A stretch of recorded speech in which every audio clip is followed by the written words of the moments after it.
Kwa maana hiyo nimewaiteni hapa ni jambo moja tu muhimu sana, kwamba kama mnavyofahamu tarehe 29 Julai 2026 Chama cha Mapinduzi ilikuwa na kikao maalum cha Halmashauri Kuu ya Taifa.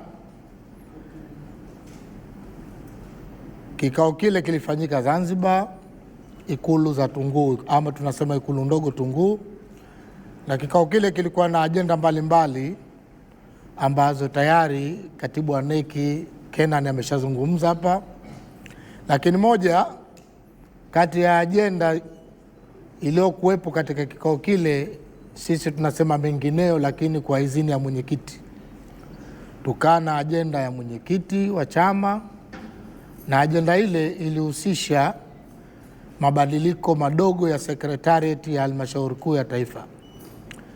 Kama mnavyofahamu kwamba Halmashauri Kuu ndicho chombo cha mwisho cha uteuzi wa katibu mkuu ama wakuu wa idara. Kwa maana hiyo ilifanyika mabadiliko madogo katika sekretarieti ya Halmashauri Kuu ya Taifa, na kwa sisi hapa bahati nzuri katika mabadiliko yale tukapata naibu katibu mkuu wa Chama cha Mapinduzi anayefanyia kazi zake Zanzibar kuwa mpya. Bara wamepata, sitaki kuzungumzia kwa upande wa bara, na kusudia hapa kwa mujibu wa utamaduni wa Chama cha Mapinduzi kwamba tunapokuwa na katibu mkuu mpya huwa tunafanya mapokezi, kwa maana ya katibu mkuu ambaye inakuwa ni kiongozi wa sekretarieti ya Chama cha Mapinduzi. Huwa tunawapokea Dodoma, makao makuu ya chama, huwa ofisi ndogo Lumumba, na hapa ofisi kuu ya chama Kiswandui. Na kwa kuwa kwa muundo wa chama tuna manaibu wawili, tuna naibu mmoja anafanyia kazi zake bara, mmoja anafanyia kazi zake Zanzibar. Huyo anayefanyia kazi zake Zanzibar, kwa mujibu wa muundo wa CCM, kuna kitu kinaitwa kamati maalum ya Halmashauri Kuu ya Taifa, ambayo hiyo kamati maalum ya Halmashauri Kuu ya Taifa inakuwa na sekretarieti yake, ambayo sekretarieti yake hiyo inashughulika na siasa za CCM za kiutendaji zote za hapa Zanzibar, nayo inasimamiwa na naibu katibu mkuu Zanzibar, ambaye yeye ndo anakuwa mkuu wa sekretarieti ya Chama cha Mapinduzi ya kamati maalum hapa Zanzibar.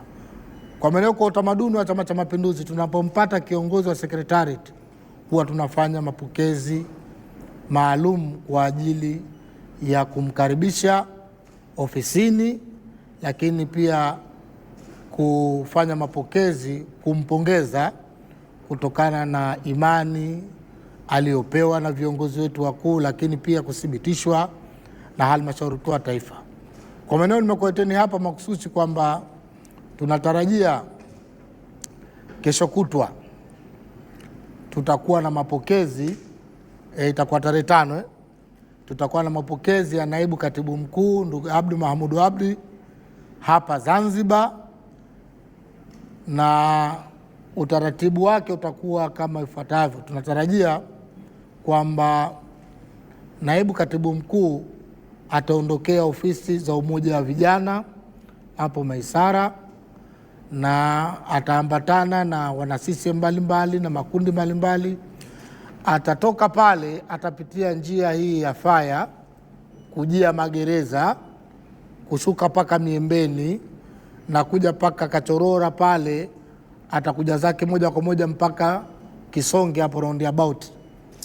Pale naibu katibu mkuu atashuka huko kote, atatembea na gari iliyokuwa ya wazi. Atafika hapo atashuka hapo. Sasa ataambatana na viongozi mbalimbali wa chama, wakiwemo wenye viti wa mikoa, wenye viti wa wilaya, wakuu wa idara za chama na viongozi wengine pamoja na wana CCM. Tutatembea pale kutoka kwa miguu sasa kuja zake paka ofisi kuu ya chama hapa Kiswandui, ambapo atakapofika kwenye lango kuu pale atatembea peke yake, kumpa nafasi atavishwa skafu. Baada ya kuvishwa skafu pale ataingia ndani.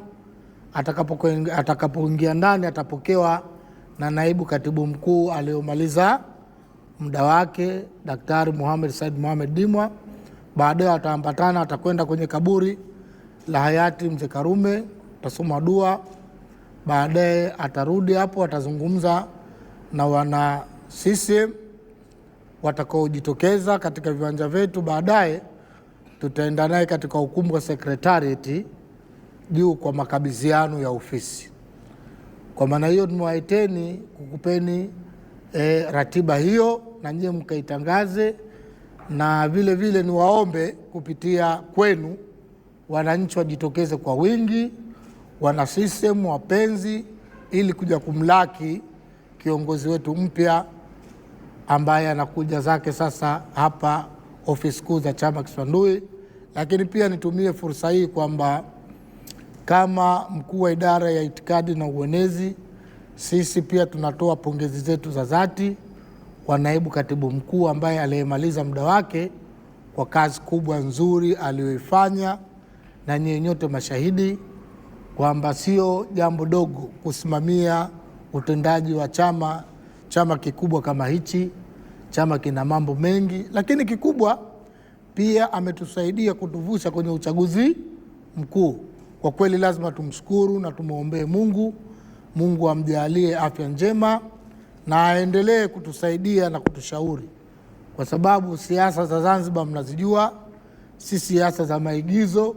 Mimi siku zote nasema kwamba siasa za Zanzibar si siasa za underground peke yake, ni siasa ambazo za kushawishi watu, na ndio maana mnakuta watu wengi huwa wanaandamana, wanataka mikutano ya hadhara. Hata mabadiliko duniani huwa yanatokea kutokana na masi za watu. Mmesikia Arabic Spring zile zilizotokea Misri, Morocco, Algeria, ni watu kushawishika. Kwa maana hiyo mimi nimshukuru sana naibu katibu mkuu aliyopita, alitupa mashirikiano mazuri, na ndio maana mkatuona kila wakati tunazungumza na nyie, mkaona tumeendesha kampeni vizuri idara ya uenezi. Kwa maana hiyo mimi nimshukuru sana kwa niaba ya wenzangu wote wa idara, na tunatarajia leo tutakuwa naye hapa, atakuja kuzungumza na staffing wa Chama cha Mapinduzi, lakini nimeona kama ni msemaji wa chama na nyinyi mtaenda nayo kwamba tunamshukuru sana kwa busara zake, hikma zake, lakini pia kwa miongozo yake. Tunamtakia majukumu yake mengine mema, bado ana nguvu na naamini bado anaweza kutumika kama watakavyoona viongozi wetu inafaa.